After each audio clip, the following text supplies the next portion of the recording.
So today is the first of a series called the Yogic Path.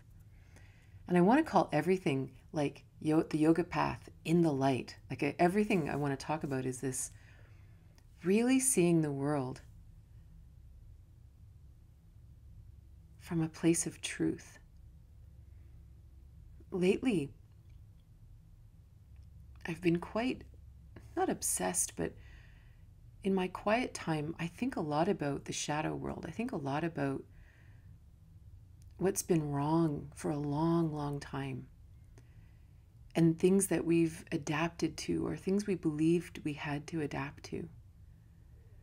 And every day I wake up and it's almost like this other blinder has been released from my mind. And I'm like, oh, well, that's obvious.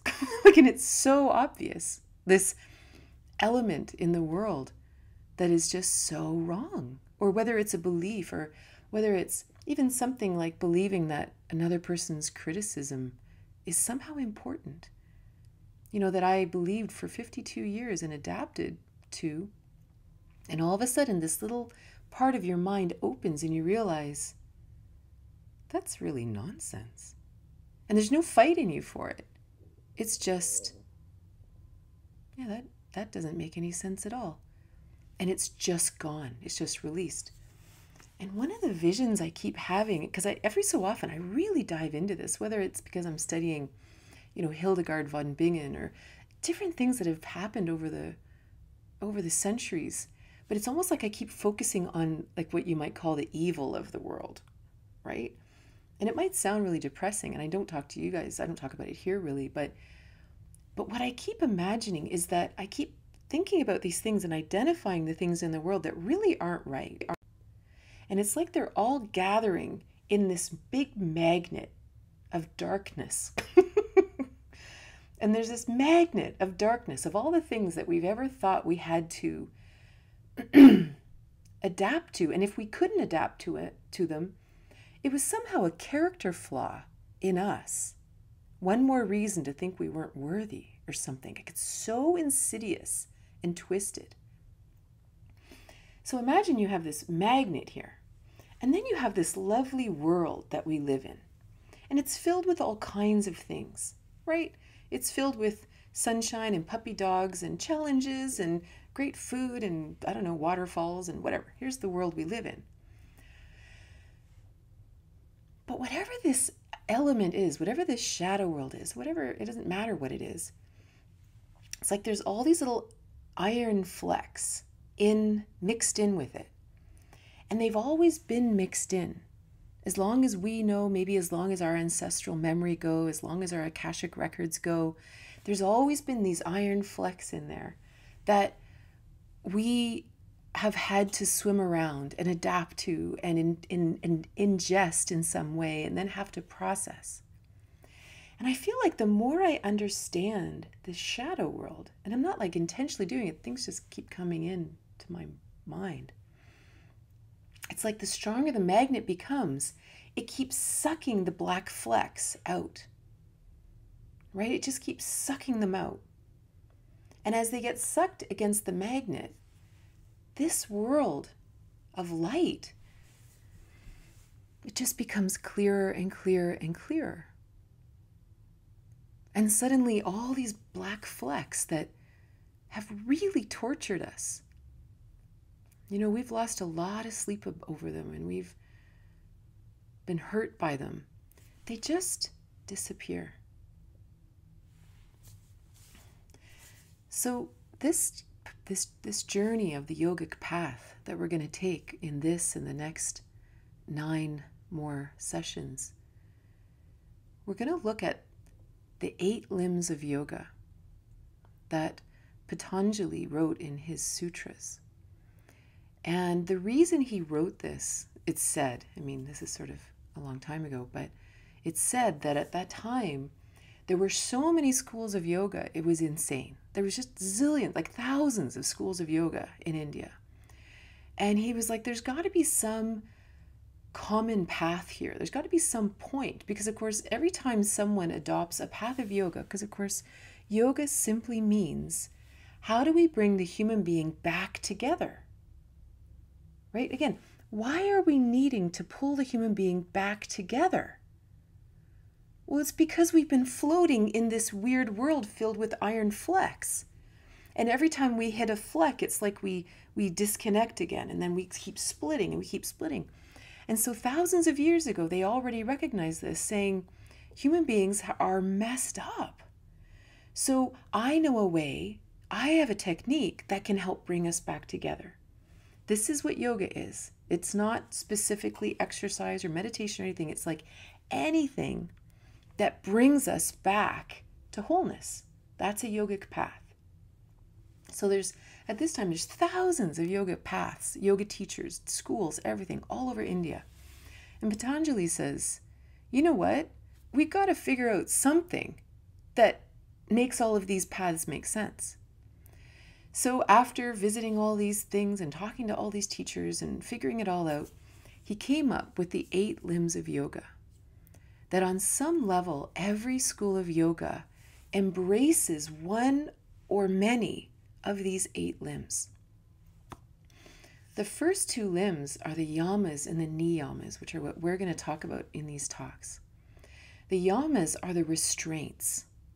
So the yamas are kind of like, if you see a black fleck, don't engage with it. Whatever you do, it's a trap. Don't do it. That's what the yamas are. The second are the niyamas. And the niyamas are the path. Like, here are the things we're going to focus on. And so it's kind of like, as you're traversing through this interesting world, even if there's black flecks and whatever, right?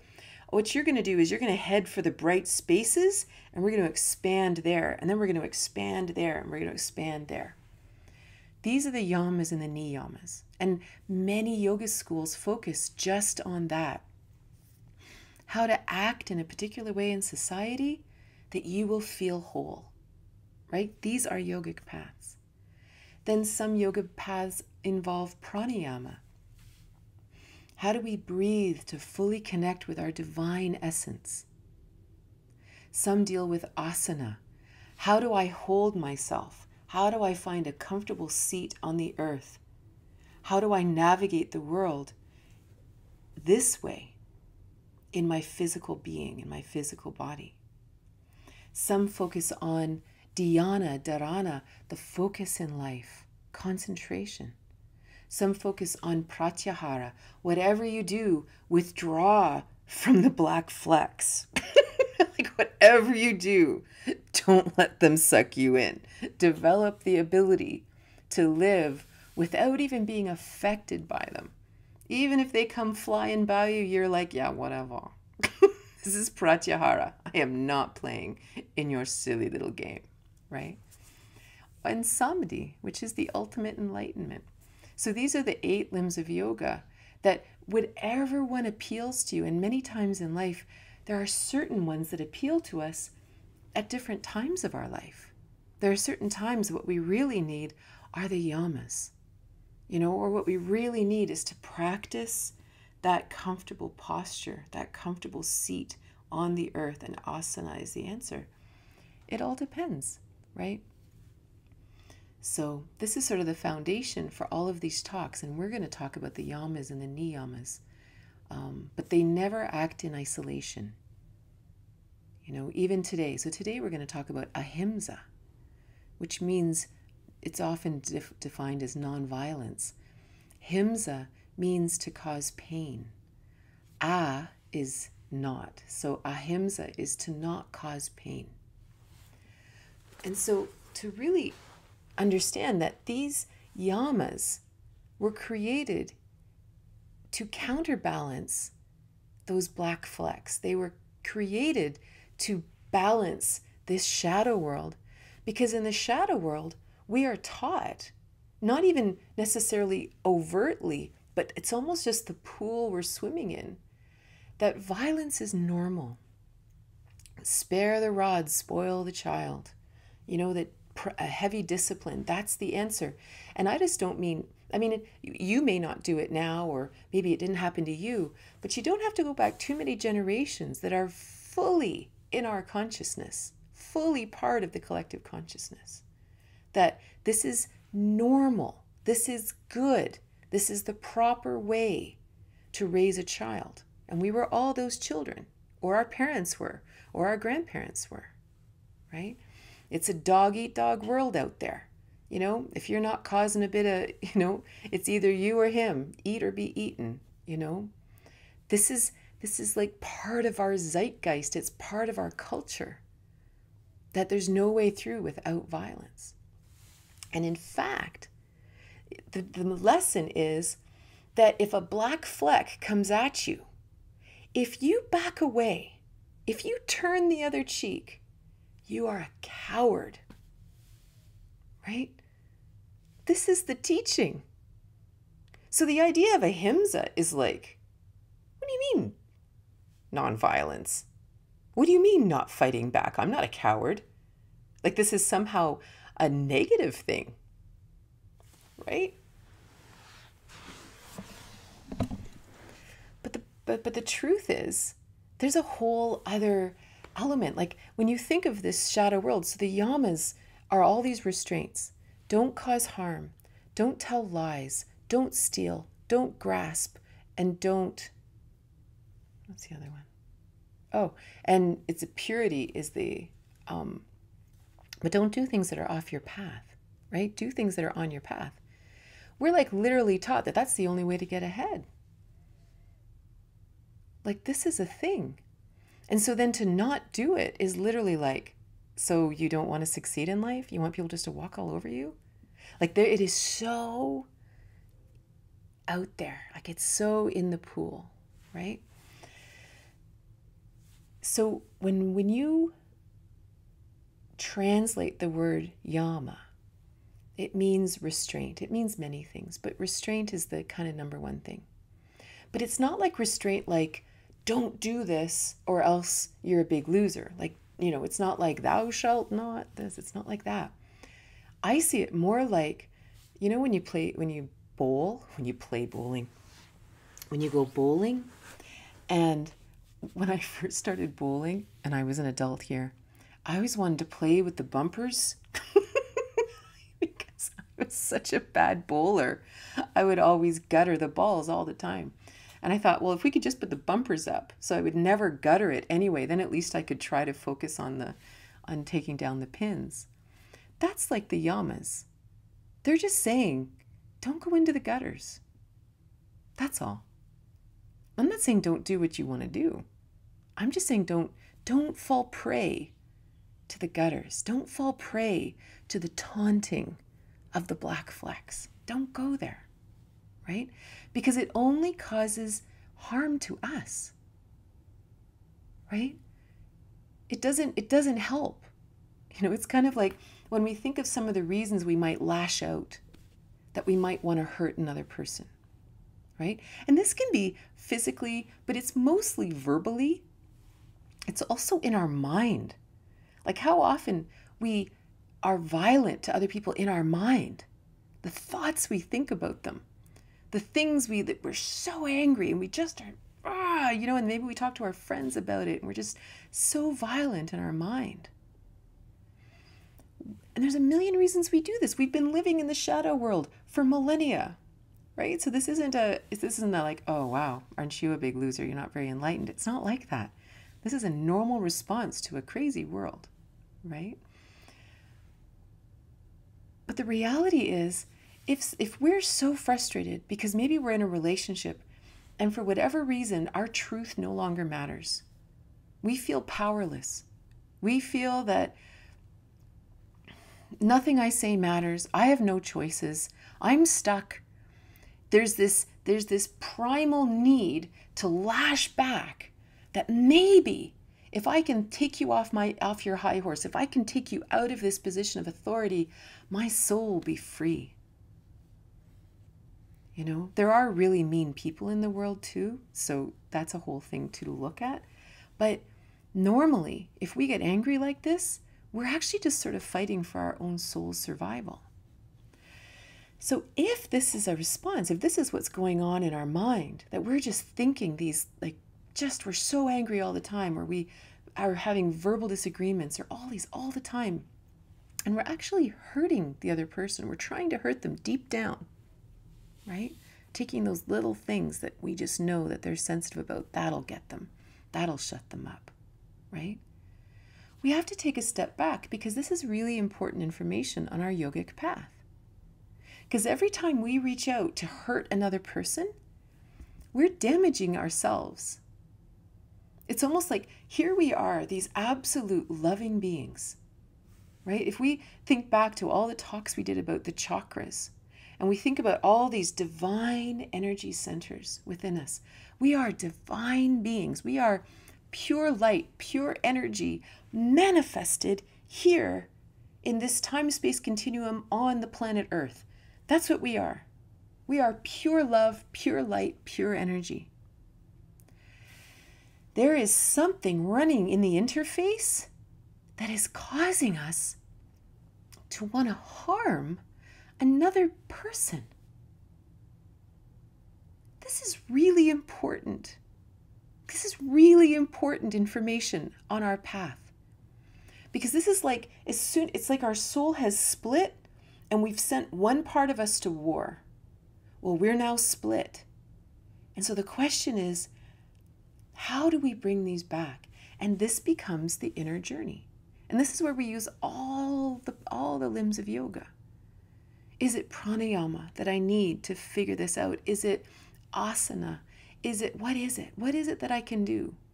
Is it talking? Is it sharing? Is it, what is it? Is it prayer? What can I do to find out what is at the root of this that is creating this soul divide inside of me from the actual truth of who I am and this part of me that wants to harm another person? Like, what is that? And this is and it's just part of our path. That's all. Right? It's just wow, that's so good to know. Now, when I say this, in no way do I mean allowing abusive behavior and then just turning the other cheek. That's not it at all, right? There's a great saying I just read the other day, and it said, unconditional love is not unconditional tolerance, right? Because that divine being also lives in a state of choice. And that divine being has no reason to accept abuse, bad behavior, or anything negative. And if we are, we need to look at that also. We need to look at what's going on here. What's happening in this interface? This is why yoga is so much a mental game. You know what I mean? It's so much. We just have to heal this. We have to heal our consciousness, heal our minds, heal our brains, heal the interface, and everything else changes. Even within, say, a physical practice of asana, it's very little physical practice, actually, right? It's allowing your body to flow in a very particular geometric shape to see what our consciousness is doing there, right? It's all about healing this. So Ahimsa is not about accepting bad behavior. Gandhi, he taught a lot about Ahimsa also, because of course he's very famous for nonviolence, the nonviolence movement. And it's deeply connected to the concept of satya, of truth. And this is what I mean, like all of these fit together. You don't just study Ahimsa. You may at a time, but only with a light sprinkling and some understanding of all the other concepts. So for example, satya, when we practice standing in our truth, when we even are aware of our truth, then suddenly, let's say you're in a relationship that's really difficult. And this could be a relationship like an intimate relationship with a parent, a child, a neighbor, a colleague, a boss, an employee, anybody.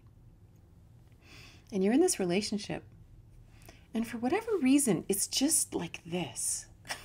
You know what I mean? Like for whatever reason, nobody's quite hearing each other, getting each other. Maybe there's a power struggle and one person is oppressing the other. But for whatever reason, we're not actually seeing each other. We're not actually acting like the divine incarnate beings that we really are. Well, one of the fastest ways to get there is satya, is to really sit and say, what is my truth?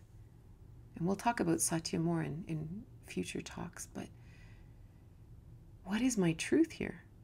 And then as soon as we can start to kind of come into that truth space, then we stand in this truth. And this is satyagraha, which was Gandhi's really big teaching, was listen within. And this isn't a little truth. This is our 7 chakra truth. This is our truth connected to the infinite, to God, our truth here on the earth, our truth in our heart. This is our whole truth. And when we stand in this truth, that's it. And this isn't like some kind of weird, stubborn power play. This is just, I feel so sad about what's going on. Well, you shouldn't feel sad. And yet I do. Or I feel very strongly that this is what I need to do next in my life. Well, that doesn't make any sense. Just the truth, right? There's nothing else. Satya isn't something we argue with. It's a divine truth. It's what resonates as clarity within us. Not a truth about someone else. It's my truth. So when I stand in my satya, satyagraha, ahimsa goes part and parcel with that. If I'm standing in my truth, why would I ever lash out at you? Why would I ever cause harm to anyone else? I'm simply standing in my truth, and that doesn't change. And what's really hard is if we're in a relationship where perhaps the other holds a place of authority over us. And I say that because, I don't know, my nose is so itchy. Because not only are they holding themselves in a position of authority, we are holding them in a position of authority. And again, this could be a parent, a partner, anybody. But for whatever reason, we think they have the last say on this. Whereas when we just simply stand in satyagraha, we just are honest. And we make choices from that space. We don't have to hurt them to pull them off their high horse or pull them out of that position of authority. The very fact that we lash out at them means that we still genuinely believe that they're in a position of authority over us, or else we wouldn't lash out at them, right? So instead, we simply recognize that there is no such thing as another human having authority over another human. It's not real. The only vertical alignment that exists within us is this connection right here. This is the only alignment that we need to listen to, right? That's it. There's no other person that has authority over us, but that's part of our yogic journey too, right? Because we need to reconnect our own divine and physical essence. We need to reconnect our very human physical self with our very divine self. This is part of the yogic path. And so even the journey of recognizing that no other person has authority over me, no other person has the final say. There is no one in the world I have to convince of anything. So why would I ever be mean to anybody? Why would I ever lash out and try to cause pain to another person if I'm standing in my truth? If I know that I have choice. And the hardest thing is, even if we do lash out, even if we do try to cause pain, even if it's trying to have that freedom again, it doesn't work. It only causes more problems. In our previous talks, we talked about David Hawkins a lot. David Hawkins wrote a book called Power versus Force. and he had these levels of consciousness. And, you know, it sort of looked down here and it said, you know, there was shame, guilt, fear, apathy, anger, desire, pride. And then, you know, if we resonate, if we live in those states, and again, it's not that we never get angry or anything like that, but if we live in those states that we interpret everything through the filter of anger or the filter of pride or the filter of frustration, shame, guilt, whatever, if we take action in those states, we only cause problems. It's like we're setting fires in our life all over the place. Then we have to go and spend time putting the fires out. And then we have to go and put the fires out that those fires started. And all we do is we spend our whole life going around fixing all the things that caught on fire because we took this action. And it's exactly the same as causing harm to someone. And again, I am not talking about self-defense. Self-defense is very important. This is also a huge thing, right? I am not a pacifist. If you hurt me or my children, bad stuff's going to happen. If I need to defend myself, I'm going to defend myself. But defending myself, it's funny. It was back in 2006. I was on a jury, and it was an assault case. And it was so interesting because, not to get into it, but it was such an obvious assault case. Basically what happened is there were two guys. One guy was drunk and he starts yelling at this guy. And this guy's like this built guy, goes to the gym, like super strong, super tough guy. This guy's kind of that just big mouth drunk guy, right? Anyway, they'd had a bit of a history, you know, just a lot of drama in the neighborhood. And eventually one day this guy just started yelling, and this guy showed up with friends, came and beat the crap out of this guy while his friends watched. And I didn't know anything about the law, but apparently so of course he was trying to, this guy, the guy that beat him up, said, well, it was all in self-defense because he was verbally abusing me. Well, the law states that it's only self-defense if you can't get away. If physically defending yourself is the only way to get out of the situation, then it's self-defense. Everything else is an assault. And it was actually really funny because on the jury, half of the jury didn't agree with that law. They believed that was wrong, that he had right. The verbal abuse had happened, so physically he was going to stop it. That the law of the street, the law of the land, the law that we all were raised in said that that's okay, eye for an eye, right? Like we've really been taught violence for a long time. And what's interesting when you think of Ahimsa, it's the same idea. Do I have another option? That's the question. And there are times in our life where we don't. If we have an abusive partner, the only way out might be to physically defend ourselves or verbally defend ourselves. Or if we have abusive family members, it might be the only way to stop it. But then we back off and we're always looking for a different way. We're always looking to change it. We don't ever want to just sort of take it. That's not what Ahimsa is. This is a spiritual path, not a path of abuse, you know.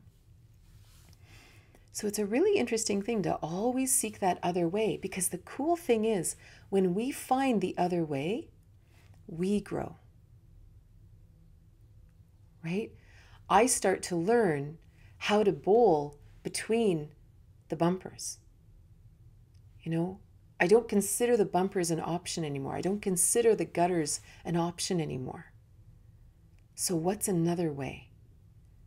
So when I completely release the idea of causing this other person harm, new ideas will rise. We will pray for different answers. We will meditate. We will ask for different answers. And we will get different answers. This is the beautiful thing. It's almost like because we've been told eye for an eye, because we've been told that violence is normal and You have every right to fight back, and because they hurt you in this way, so you should hurt them in that way. And we become blinded to the other infinite possibilities. You know, it isn't this or that. It's this or these other 100 options. And the other 100 options will take us on a different journey. And it might not be a journey we've ever seen. It might not be a journey we've ever seen in our family. Maybe our families are fighters. Maybe our families are sarcastic. Sarcasm is one of the greatest damaging things we do to each other. Because sarcasm has a very specific kind of humor that if it doesn't touch your sore spot, it's not funny. Right? And then, of course, if you try to call someone on it, they're like, it's nothing. But I'm the one bleeding. Right?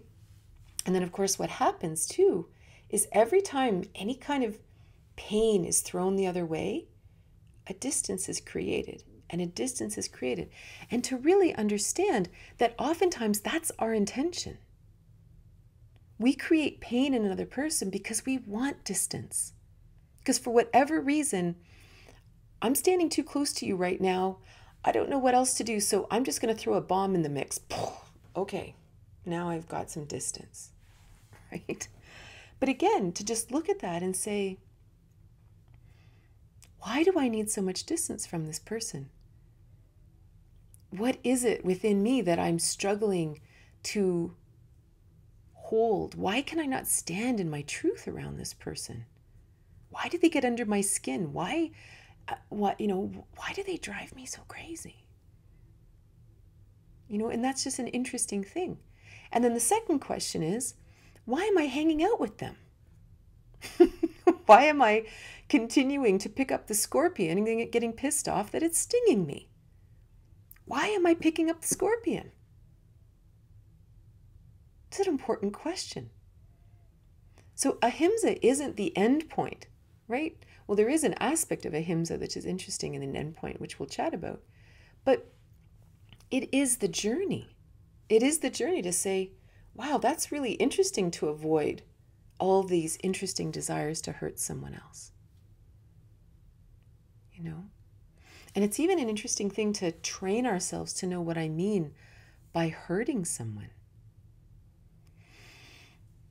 I teach Tantra.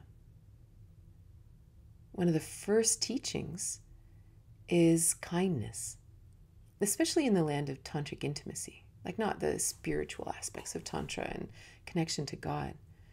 But when we're talking about having tantric relationships with other people, friends, children, parents, intimates, everybody, random people on the street eating ice cream, to actually join with these fellow humans and not maintain this separate thing. How do we do that? The number one foundational thing is kindness, because kindness is what makes us lean into each other. Kindness is what makes us go, oh, hi, how's it going, right? But because we've been raised with all of these black flecks, with all of this darkness, with all of this belief that violence is the answer, no matter how subtle it is, we often don't even recognize when we're not being kind. And we don't believe that kindness is even possible or a good idea. Some people have even told me that they think it's boring to be kind all the time. Where's the spark? Where's the fun, right? But back to that David Hawkins levels of consciousness. When we are so accustomed to flowing in anger, pride, shame, guilt, fear, all this, we think that this is the juice of life, right? We think that this is what gets my heart pounding. This is what's interesting. This is what makes life fascinating. But the truth is, it's just firefighting. And sometimes we like firefighting, right? But once we hit courage in the David Hawkins program, everything changes. And courage is that beginning of satyagraha. Courage is that ability to say, okay, hold on a minute. What if I wasn't affected by you? What if you had no power over me? It's like Ahimsa releases the other person from our drama. Whatever the Akashic pattern, karmic pattern that we are repeating with you right now, I see it. I release you from this drama. And I'm going to think about this myself. And the other person's like, oh yeah, and oh yeah. And you're like, no, we're not playing that anymore. You release them from my pattern. It has nothing to do with them. They're just playing. They're just playing a role on my chessboard. And my choice might be to disassociate from them, and maybe our time together has passed or whatever. Or maybe I'm going to choose to say, I'd like to speak openly. Like, are you into that? Yes or no? Maybe you have a conversation. Maybe you have an interesting conversation that ends up opening them up as you both share a satya truth. And then you actually become closer than ever. Because it's very strange. Sometimes you are so called to hang out with some person, whether it's family, friends, intimates, whatever. And yet there's this and yet there's like this weird magnetic connection. So sometimes it might be having a different conversation, but it's going to be from that place of courage that says, I'm going to share with you my truth, but where I'm at right now. And wherever the cards fall is great. And see that there's no need for violence now. There's no need to fight back. There's no anything. If the other person still fights, you kind of like, okay, well, let's wait. Let's talk later then. Which could be 10 years from now, or it could be tomorrow, right? But I'm not into this violence game anymore. And then beyond, like if you, in David Hawkins' theory series, beyond that, we start playing in very different realms of neutrality and acceptance and love and wisdom and peace and enlightenment and all that, which of course is our yogic path. So Ahimsa is basically saying, if we are floating in all of these other emotional states, look at courage. Let's reach for that. Imagine we didn't respond. Imagine we didn't react to all these constant things, right? Because again, like even that difference between the word react and respond, right? Responding is actually something happens and I respond to this in this moment. Reacting is literally just simply repeating an action, reacting, which means we're walking out our karma again. We're just stuck in a loop. So Ahimsa says, watch for those loops. Be careful. Be careful. And now stay in the center and find another way. And it's amazing how many other ways there are besides violence, besides harming someone. It's even interesting, you can have a conversation with someone, a really hard conversation, where you're yourself trying to get to your truth in the conversation with this other person. And it's fascinating to think within you all the different things you want to tell them. And when you sort them and you say, this is helpful, this is kind of mean. This is helpful, this is kind of mean. Right? And we actually use Ahimsa as a filter to say, no, that's actually just mean. I'm going to hold that back, even though it's the thing you want to say so much because you're so hurt and you're so angry and you want them to feel as hurt as you do. I get that. But it won't help. It'll make it worse. And now you've hurt another person. And now they're out there and their frequency is lower and they're hurting other people and all that kind of thing. Like it does absolutely no good. The real first place that we have to practice Ahimsa is within ourselves, right? That's the number one place. Because one of the great challenges, and again, from this shadow world perspective, I believe one of the greatest disservices done to humanity was teaching us that we have a sinful side and a good side. I believe that that we internalized that caused an inner battle inside of us. That we now had the good guys and the bad guys inside of us, in our very being, that this was intrinsic from birth, that we have a dark side that we have to oppress all the time, that we have to spend energy. Don't say that. Don't say that. Don't say that. Oh, that's just coming out of my dark side. That's just coming, all that. So now all of a sudden you've got your good self that you want to project to the world, that you want everyone to see. Then you have this dark side that you don't like. We are so mean to ourselves. We are so critical of ourselves. You know, I've often talked about how we have this board of directors in our brains, that every time something comes up, there's all these little opinions, all within ourselves. Some of them are so mean. It's like every time you look in the mirror and it's like, or when something happens and you're like, there you go again. And sometimes even when we think we've gotten over it and we think we're really being kind to ourselves, you know, we really think we're being okay, all of a sudden something happens and you go, wow, I'm still being mean to myself. I am still judging myself, right? And so to practice Ahimsa inside is so, so valuable. This is the primary thing.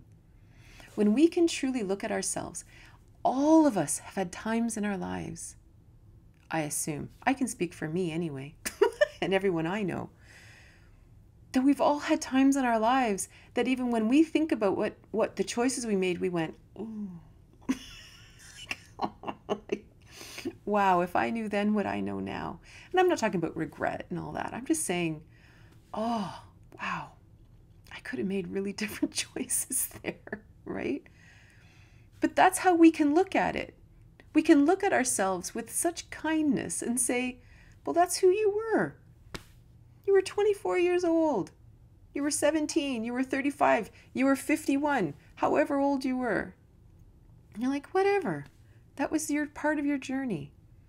And this is one of the things that Ahimsa asks us to really rise to, that true, like, universal love. You know, to really embrace agape, that ability to look at people and ourselves where we truly trust, we respect our journey. Wherever we are, at this point, imagine, like, here you are. This is the point, like where my fingers are. This is us right here. And behind us is this entire history. And that could be the history of our ancestors. It could be our upbringing. It could be every relationship we've ever had.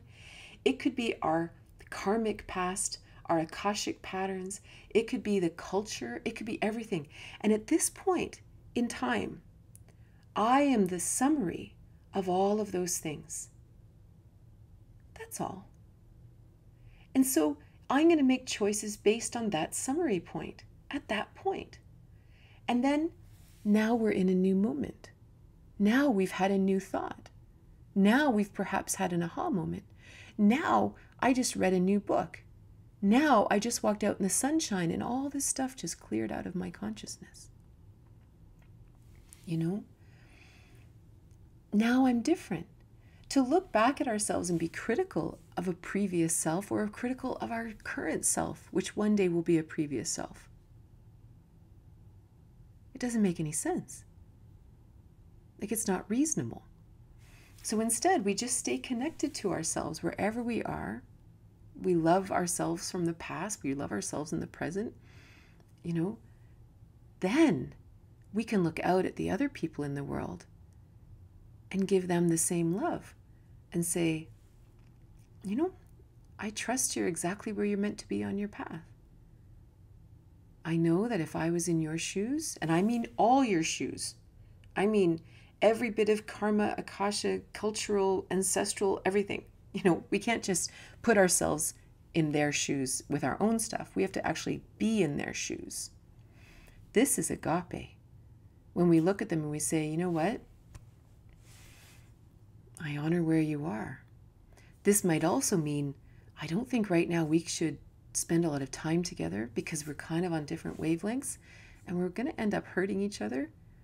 So we either need to find a new way to chat or a new way to have conversation or a new way to be together, or we're probably best to find other interests for a little while. Like, there are ways of being really kind and not necessarily staying in old patterns. You know, I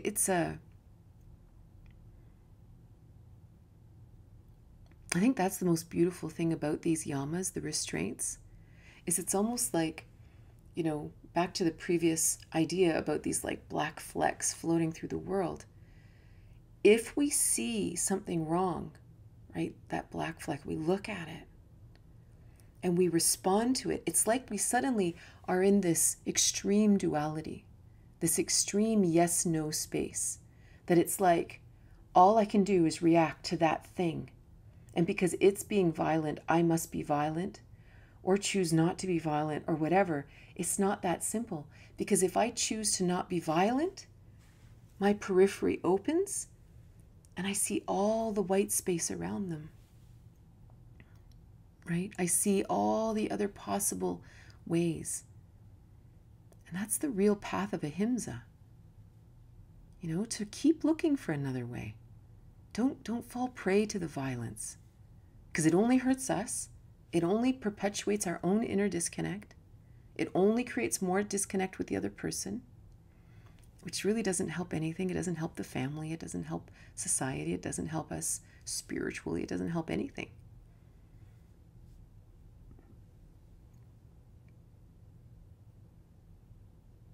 Yeah, they've often described Ahimsa as universal benevolence. Can you imagine? Just walking with universal benevolence. And this is one of the big teachings that, you know, if Ahimsa was a final goal, which is what they say in Patanjali Sutras, that when a person has fully embodied Ahimsa, no violence will come to them. It will disappear. And that's an interesting thing. And we have to be very careful about this. We have to be very, very careful, because in spiritual communities, we like to flip things and use them against us, use them against ourselves. And of course, because then we might flip that and say things like, oh, so if I have violence around me, then there's something wrong with me. And this is obviously that I'm not enlightened because these things are still happening. Like, this is where it's very dangerous sometimes to talk about that end point, because this is what we do. We use it in some way to criticize ourselves or other people or things. So whatever we do, we don't do that. But if we imagine this state within yourself, and that you are fully connected to your satya, your truth, your mission in life. You imagine that all of these beautiful chakras within us are these beautiful, divine, infinite, energetic, whirling wheels. And we walk in this state. We walk in the world fully aligned with our divine purpose, our earthly joys. We won't have to fight. It just won't even come to us. And so that's really, we have to go from that state, you can't go too far with that, or else we get into weird trouble. But universal benevolence. Okay, I'm going to put my glasses on. If you have questions, what if the scorpion is sick? It's a very interesting thing that you're never allowed to be mean to people. It doesn't matter whether you're sick or dying or in pain or struggling, or it doesn't matter. And if you are mean to people, they are going to leave you. Like, that's it. It's like, I remember I was staying at my sister's place a couple years ago, and my sister had adopted this rescue dog, a dog from a rescue, who had had a tough life. And I'm not afraid of dogs. And I walked into the bedroom, and this dog launched off the bed and grabbed a hold of the back of my leg with its teeth. Scared the yayas out of me. Pain, like the back of my leg was black and blue. Well, what did I do? I avoided the dog, right? Whether the dog had had a difficult life, whether or not, it's irrelevant. If you're going to bite me, I'm not hanging out with you. And that's it, right? And it's the same thing. If someone's sick, that's not, and again, this is also a learned behavior, that if I'm sick, I'm allowed to be unkind to you. If I'm tired, I'm allowed to be unkind to you. If I had a bad day at work, I'm allowed to be unkind to you.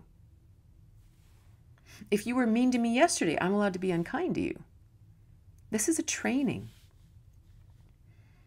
And so if somebody really wants your help or they want your company, then they need to be nice to you.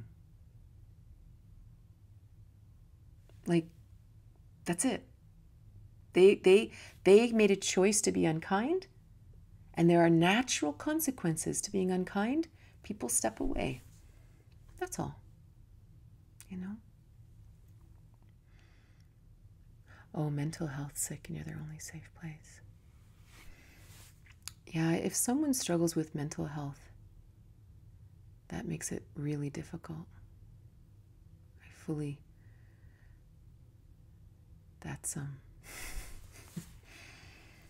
That's a very difficult situation. And then, honestly, I think that's where the kindness to self comes in. To really be clear. Like if someone has mental issues and you know that that's going to cause them to sort of act in a way, and for whatever reason they've lost that ability to choose, then we also accept that, and we know that they're actually not being mean to me. That's just what they're doing. They're just arbitrarily just throwing stuff out into the world. But then we're just kind to us, and we say, okay, what do I need in my own world to still be able to help if I want to help, right? And to not criticize ourselves that, you know, why am I not good enough to do this? Why am I so sensitive? Why am I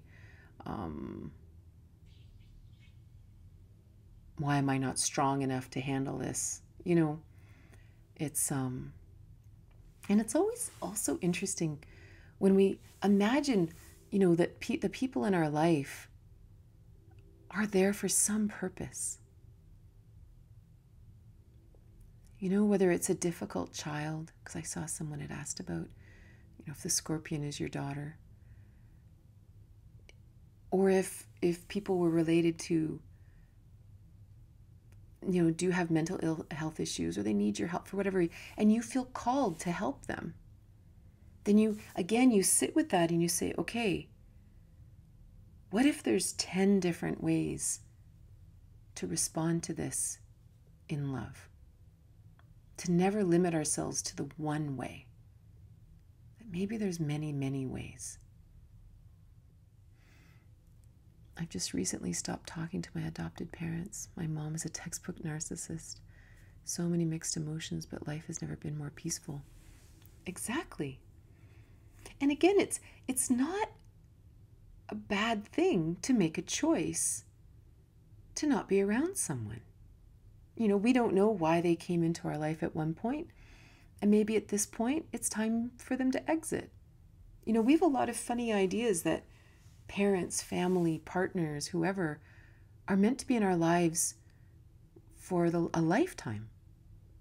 Why? Who made that up? What if they're just meant to be in our life for a few decades, and then our paths naturally, you know, split? Why do we assume this? So then there's no judgment. And the dissonance in the behavior is just simply our souls saying, hey guys, your time is done. Go on to green pastures. Go do something else now. You know, you've learned your lesson here. You've completed it. You got the A. You graduated. Let's get on to the next chapter. You know? It's so beautiful. Like, one of the beautiful things too about allowing people to come and go in our lives is we really allow people to have different perceptions of the world, including ourselves. That we're allowed to have a different perception than someone else. And if those two realities actually don't meet without one of us compromising our beliefs, then maybe that's a sign that we're actually supposed to explore something else right now. Do you know what I mean? Like, imagine everything is in purpose. Oh, I've been pushed away from you right now. I wonder who else I'm supposed to be hanging out with. Who else am I supposed to be learning from? You know? Thank you so much for being here. I hope you have a wonderful day.